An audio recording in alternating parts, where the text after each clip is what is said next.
Ingin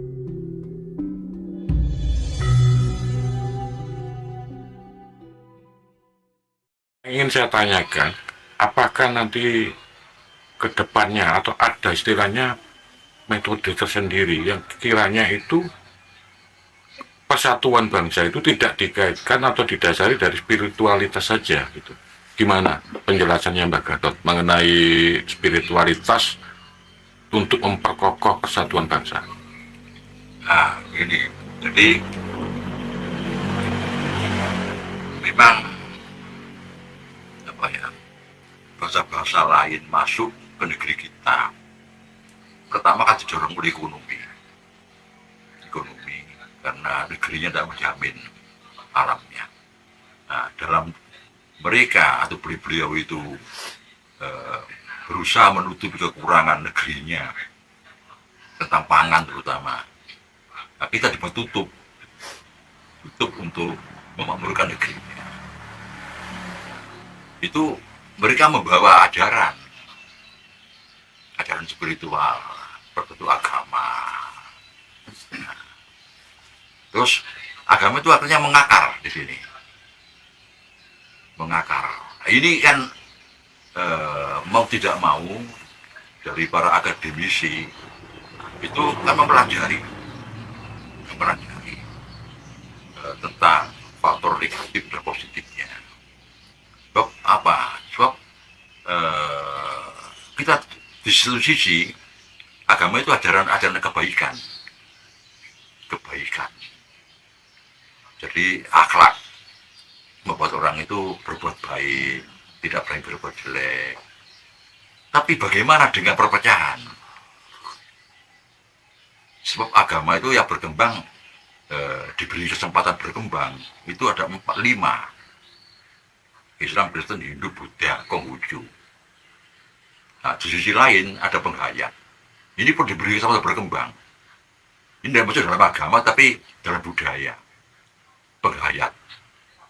Nah, ya. Jadi ada kepercayaan. Ada Sabto Dharma, ada Manunggal dan sebagainya itu. Putra Romo, Kabupaten. Ini juga berkembang. Nah,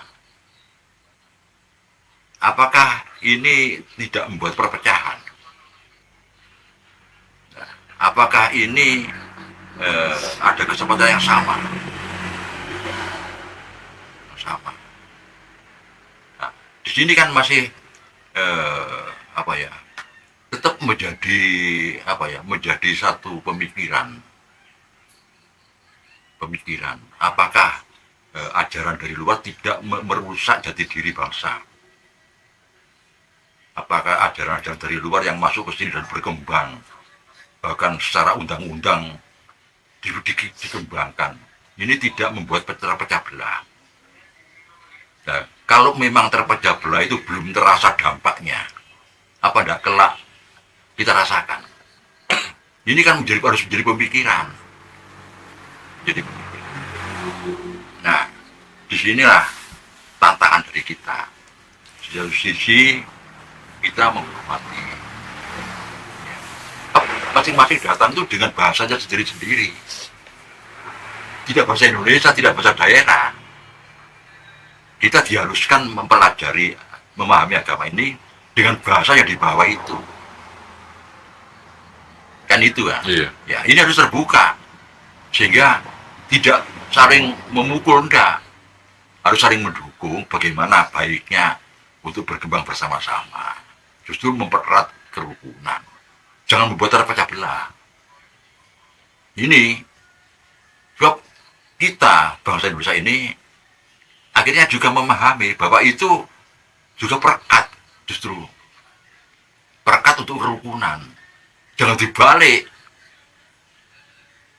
bahwa agama-agama itu berbeda, ya tidak bisa diketemukan. Nah ini yang nanti membahayakan. Justru harus kita ketemukan perekatnya, kerukunan, persamaannya. Iya, ini pokok. Di satu sisi kita membangun ekonomi, ya, membangun politik dan sebagainya mati-matian. Jangan sampai ini menjadi depan begini. justru menciptakan perpecahan di antara bangsa Indonesia yang bisa diketemukan. Kawin lain agama tidak boleh. Ini kan sudah menjadi permasalahan. Nah, harus digali persamaannya. Itu yang kalau sebagai orang tua saya menganjurkan seperti itu. Jangan diperkuat perbedaannya. Jangan diperkuat perbedaannya. Nanti bom waktu bagi bangsa asing pada saat kita sudah mencapai puncak kemakmuran. Dihantamkan dengan ini, hancur kita. Seperti Mojopahit kan begitu. Mojopahit itu. Demikian Mojopahit itu makmur, dihantam dengan perpecahan itu. Nah, ini yang harus kita sadari betul, bahwa agama-agama itu sebetulnya kalau kita dengan sadar memahami, justru ada perekat untuk kerukunan. Itu. Ini yang harus kita sadari betul. Jangan sampai terulang. Susah payah membangun, akhirnya menjadi besar, setelah itu hancur. Mojopahit kan begitu. Karena dibenturkan, setelah besar dibenturkan, terjadi perpecahan. Kan jelas aja, jatuhnya Mojopahit karena apa, kan jelas. Nah ini dijelaskan seperti ini oleh para sejarawan dengan harapan jangan sampai terulang lagi. NKRI ini dulu Mataram zaman kuno, ya, besar, pecah. Singosari dibangun, besar, pecah. Mojopahit dibangun, besar, pecah. Sekarang NKRI, nah, Mataram, ya, Singosari, Mojopahit, NKRI, 4. Kita pernah membangun 4 negara besar, 4 bangsa besar, akhirnya hancur. Yang 3 ini, yang keempat ini harus kita jaga. Jangan sampai terjadi lagi perpecahan dan kehancuran. Kalau yang keempat ini pecah, hancur, sudah. Karena kita jadi negara ini, dunia ini maju sudah. Teknologi sudah secanggih ini. Kalau dulu zaman Mojopahit, Singosari, Mataram Hindu itu masih teknologi belum seperti sekarang. Tapi sekarang ini, kalau kita pecah lagi, benturan tidak tertolong. Ini yang kita jaga. Nah, oleh karena itu, cara menjaganya, jangan mencari perbedaannya. Ini kata Pak Harto. Janganlah dicari perbedaan dari perbedaan itu. Cari persamaan. Sekecil apapun dan kembangkan. Ini kata sandi. Kata-kata sandi. Ini. Cari persamaan dan kembangkan. Ternyata satu sumber. Ternyata sama gitu loh. Loh apa-apa enggak mau disebut bahwa sama. Kan aneh. Ya. Ini kita jangan jadi bahasa yang aneh. Gitu ya. Jangan menjadi bahasa yang aneh. Bahasa yang jelek boleh lah. Bahasa yang baik boleh lah. Tapi bahasa aneh ini kan membingungkan. Membingungkan, bahasa kok aneh ya udah. Di sini apa yang aneh itu? Nah ini. Ada 4 besar ajaran akhlak, ajaran kebaikan, ajaran kebaikan. Kok geger gitu. Kan aneh. Aneh itu. Aneh. Lalu kalau kita lihat bangsa lain, ada perang salib, kan rebutan wilayah. Dikatakan itu perang salib kan sekarang, udah jalan sekarang. Akhirnya kan rebutan wilayah. Berarti murni politik, bukan agama. Berarti. Iya. Nah kalau sekarang ini ajaran-ajaran kebaikan ada 4. Ajaran keluhuran budi 4. Lu kok geger kan tidak lucu. 4 ajaran keluhuran budi berperang, lu kan tidak lucu itu. Kalau 4 4 kelompok preman perang itu pantes ya.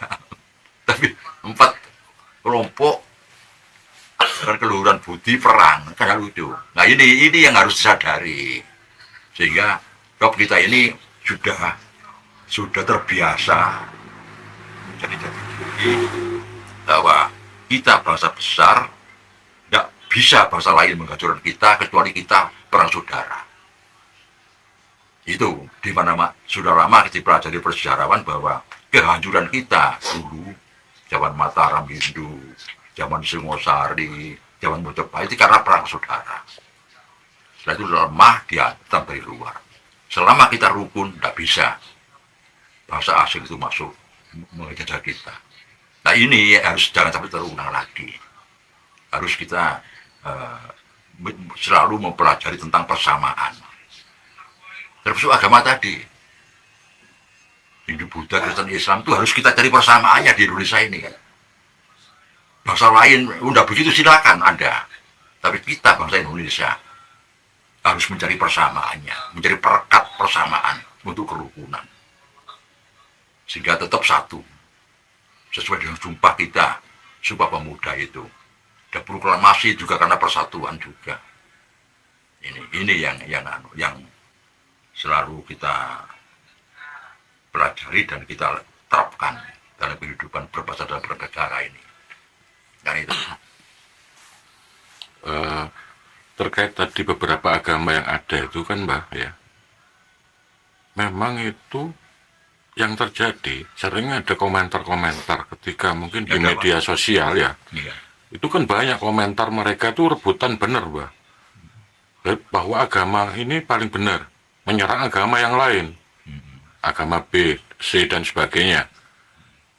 Kalau misalnya kita bandingkan dengan aliran kepercayaan para penghayat yang ada di Nusantara di Indonesia ini kan sudah ratusan banyaknya ini, bahkan hampir 200 aliran penghayat yang ada di MLKI itu.